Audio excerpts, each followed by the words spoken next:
Sesungguhnya Allah mengharamkan atas kamu durhaka pada ibu dan menolak kewajiban, dan meminta yang bukan haknya, dan membunuh anak hidup-hidup.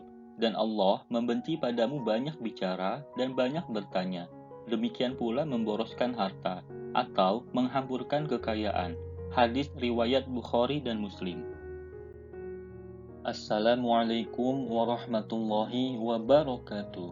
Halo semuanya. Kali ini kita akan belajar kisah inspiratif dari seorang pemuda yang sangat soleh. Seorang pemuda yang sangat berbakti kepada ibunya.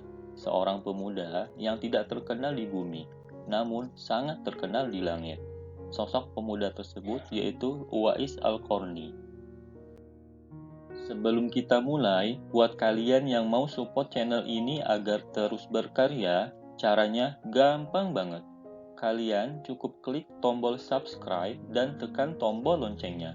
Dukungan kalian sangat membantu supaya kita bisa rutin posting dan bersama-sama belajar di channel ini.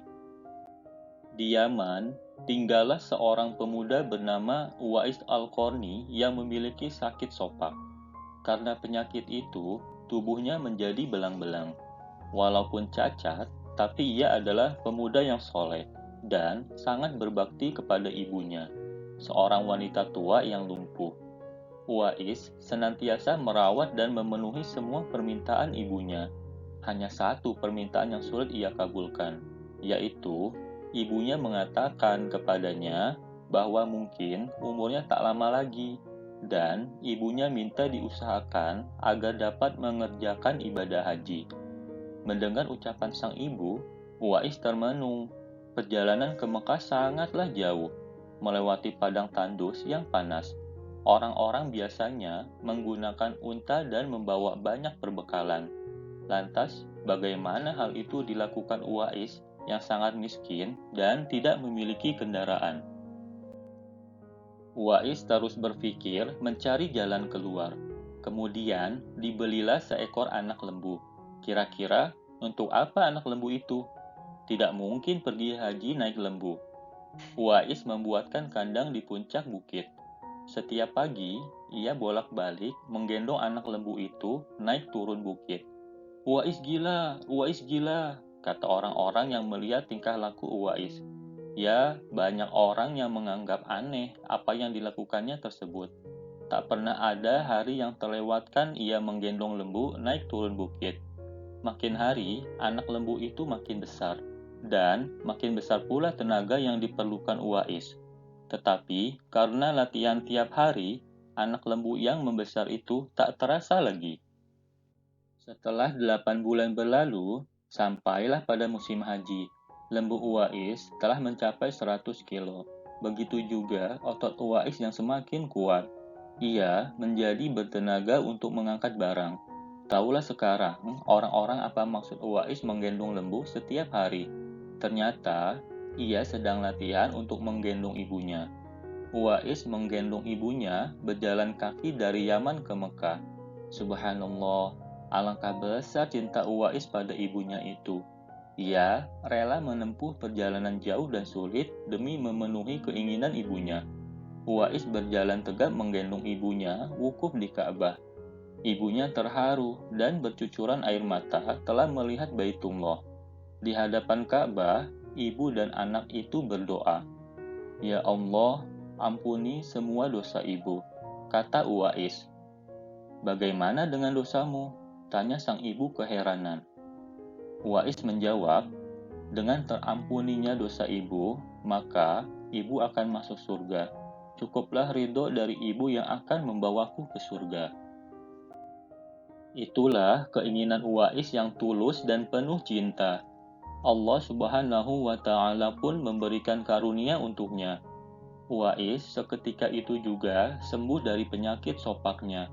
Hanya tertinggal bulatan putih di tengkuknya. Tahukah kalian apa hikmah dari bulatan disisakan di tengkuknya Uwais tersebut?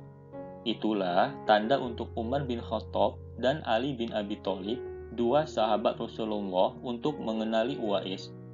Beliau berdua sengaja mencari di sekitar Ka'bah, karena Rasulullah berpesan, "Di zaman kamu nanti, Akan lahir seorang manusia yang doanya sangat makbul. Kalian berdua, pergilah cari dia. Dia akan datang dari arah Yaman, dan dia dibesarkan di Yaman. Beberapa tahun kemudian, Uwais Al-Qarni berpulang ke rahmatullah. Anehnya, pada saat dia akan dimandikan, tiba-tiba sudah banyak orang yang ingin berebutan ingin memandikannya. Dan ketika dibawa ke tempat pembaringan untuk dikafani, di sana pun sudah ada orang-orang yang sudah menunggu untuk mengkafaninya.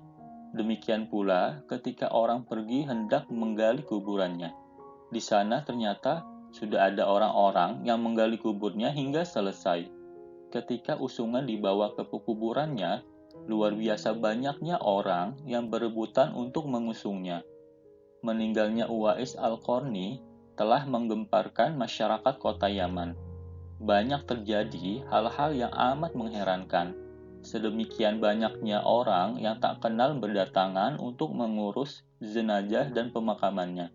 Padahal Uwais Al-Qarni adalah seorang yang fakir yang tidak dihiraukan orang. Sejak ia dimandikan sampai ketika jenazahnya hendak diturunkan ke dalam kubur, di situ selalu ada orang-orang yang telah siap melaksanakannya terlebih dahulu. Penduduk kota Yaman tercengang. Mereka saling bertanya-tanya, "Siapakah sebenarnya engkau, wahai Uwais Al-Qarni? Bukankah Uwais yang kita kenal hanyalah seorang fakir yang tak memiliki apa-apa, yang kerjanya sehari-hari hanyalah sebagai pengembala domba dan unta?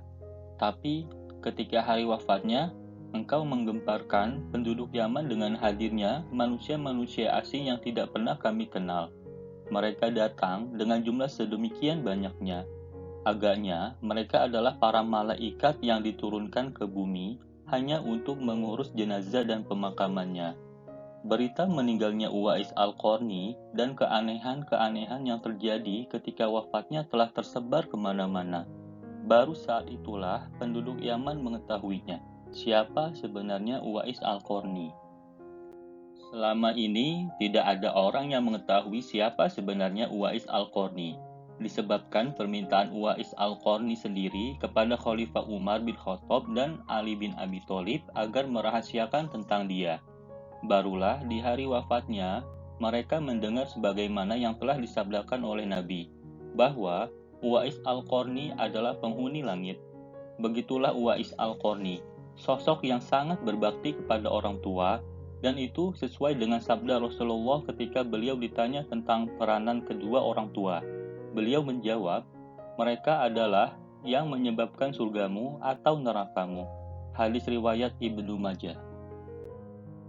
Silahkan komen di kolom komentar pelajaran apa yang kalian dapat setelah tahu informasi ini. Selain itu, jangan lupa klik tombol like dan share ya.